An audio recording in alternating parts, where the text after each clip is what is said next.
लोगों से छुपाई है कि उस रात मेरे साथ क्या हुआ था और मैं कैसे जली थी।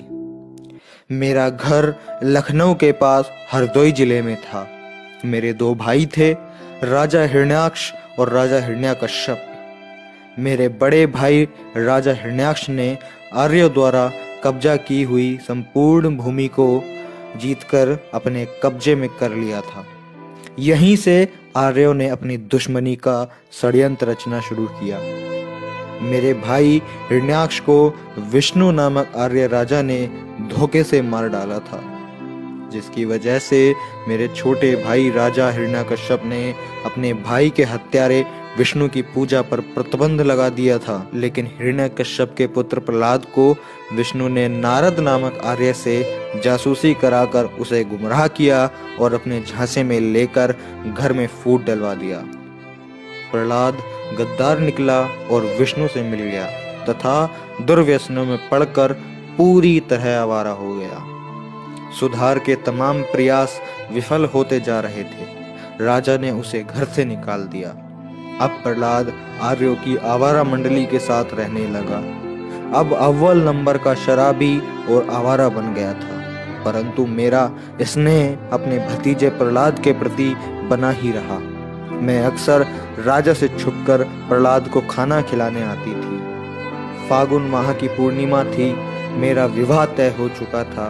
फागुन पूर्णिमा के दिन ही मेरी बारात आने वाली थी। मैंने सोचा कि आखिरी बार प्रहलाद से मिल लूं, क्योंकि अगले दिन मुझे अपनी ससुराल जाना था। जब मैं प्रहलाद को भोजन देने पहुंची तो प्रहलाद नशे में इतना धुत था कि वह खुद को ही नहीं संभाल पा रहा था। फिर क्या था, प्रहलाद की मित्र मंडली यानी कि आर्यों ने मुझे पकड़ लिया और मेरे साथ सामूहिक दुष्कर्म किया। इतना ही नहीं, भेद खुलने के डर से उन लोगों ने मेरी हत्या कर दी और मेरी लाश को भी जला दिया।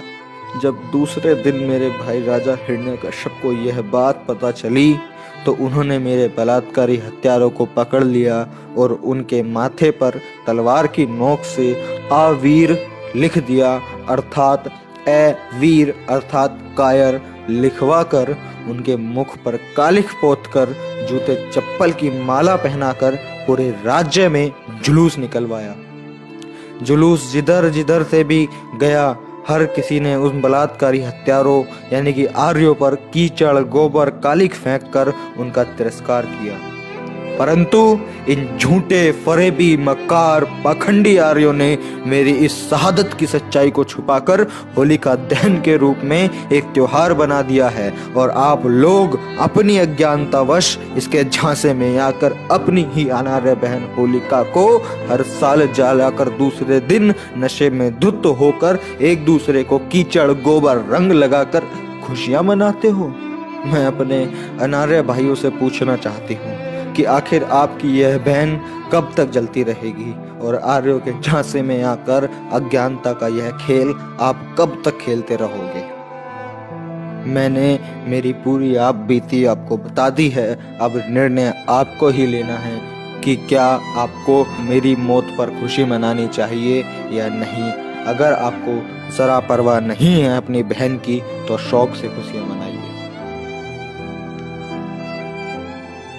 दोस्तों, मैं प्रशांत बोध, मैंने आपको पूरी होलिका की सच्चाई बताई है।